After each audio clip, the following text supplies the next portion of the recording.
Hello friends, welcome back to RM. Today I plan to show you in a little video how we do very specialized measurings at RM for elements with requests from our customer with very delicate geometry.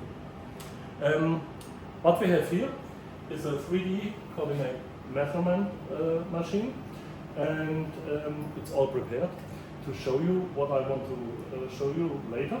And what you can see here inside, this is the real element we talk about. When we talk about this element, then just a little bit background for this element. It's part of a rocket engine, of a very big rocket engine, even when it's a very small part. It's one of the thousands of elements that are used to build a rocket engine. I have here the technical drawing, and for people who know how technical drawing look like, you see at the first glance not very special things on it. Some geometry, some tolerances, some identifications, but the trick here, and that's the reason for the video today, is this dimension. What you can read here at this point is that there's a request to have here a sharp edge, but not perfect sharp. It must be sharp with a chamfer of 0.02 millimeters, 2/100 of a millimeter or 20 microns. It's the same. And the point is not only to produce a sharp edge, like this definition gives us, it's also to make a documentation that proves that our production has done exactly what is given on the drawing. And this measurement of a sharp edge is one of the most challenging things you can do with a coordinate measurement machine. Why? Very short explanation. These machines are used to use probes. These machines use probes and touch the surface of the real element. Every touch is one point. Touching and a go on the element is a scanning, resulting in several hundred or thousand points. But the issue is that the measurement machine and the software that controls the measurement machine must know how, in principle, the element looks like. It's a plane, it's a circle, it's just an element, a straight line where you have to measure. And these predictions are used to make the moves of the measurement and the touching of the probe on the element smooth. Smooth touching, high preciseness. So you can imagine that touching a chamfer of 0.02 millimeters of 20 microns is a little bit a challenge. And now I'll show you how we measure this. I just start the measurement process now.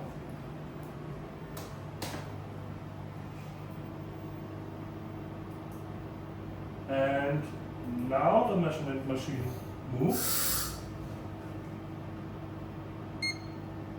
The first beep was the first point, then the scanning operation, going around the edge, and finished. That's all, friends. And you have seen it's not very dramatic. Sure, it's not dramatic because it's that small that you don't see big movement. Let's have a look on the results. I just open a graphical display to show the plot, and that's exactly what we have measured just a few seconds ago. And you see here a round path. What is this round path as definition? Yes, it's the middle of the ball probe that's going around the 0.02 chamfer. And as you can see, the ball probe must be very small to do this precise measurement, to have this 0.02 mil chamfer. And we try to show you how small it is. I'm not sure you can see the ball, For those who have picked it, it's the red ball on the shaft of the measurement probe. Okay, so what you have seen is a very, very short measurement with work in before to get it measured like this that takes weeks. What was the trick? We have defined the path of the ball and compare the path we have measured with that what we have defined. The black line you can see here on the screen is the ideal path, and the red line is the maximum tolerance. And you can see here we are close to the maximum tolerance, but we don't hit it. The measurement result is 0.0193 mils, a little bit under the 0.02 that is asked for on the drawing. And last but not least, I want to explain why is this needed at that element. It's not only given on the drawing just to make things a little bit more complex. It's needed because these elements are part of a very complex welding process. The welding process uses electron beam. It's an electron beam welding process. And the point here is this must be done under vacuum. And so there is no additional material that can go in the welding zone.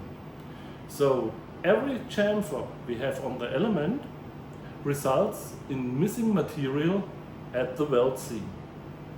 That is not allowed because, as I said in the beginning, it's for a rocket engine, and there the weld seams must be perfect.